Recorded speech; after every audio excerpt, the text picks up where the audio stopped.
Bizning bayramimizning qonog'i Rifat Ilyasov. Rahmat edingiz. Rahmat. Rifat, bayram bilan.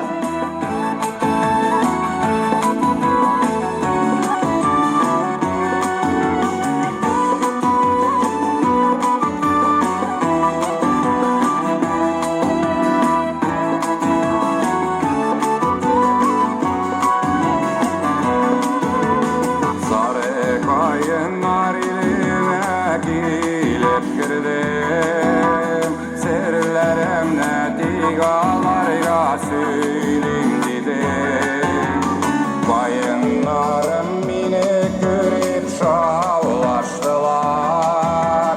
Güyalar kelek belim sıraştılar. Sarıldım da koyun durgamin yüksedim. Yar yeri koyunların sizi var dedim. Hislerimle anlıysanız kabul edesiz. Bugün tağım minnen anlaşıp götesiz.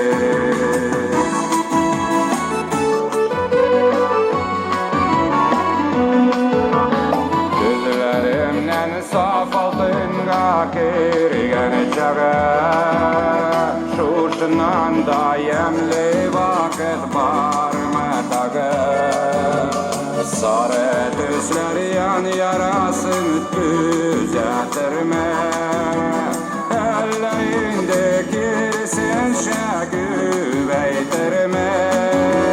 Sarıldım da koyun durgamin üstüdüm. Yar yeri koyunların sizi var dedim. Hislerimle anlıysanız kabul edesiz. Bugün tağım minnen anlaşıp götesiz.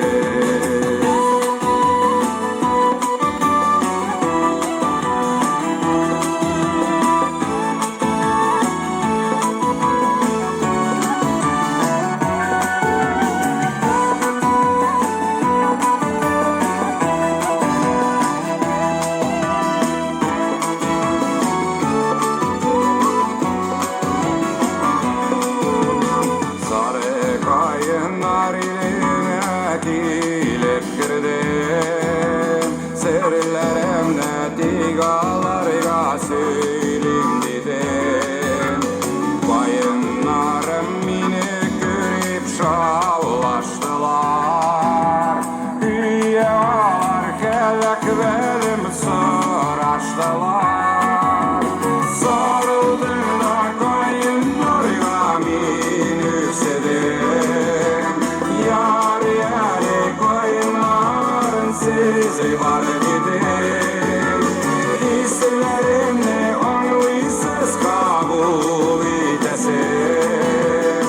Bugün tağım minnen anlaşıp götesiz. Bugün tağım minnen anlaşıp götesiz.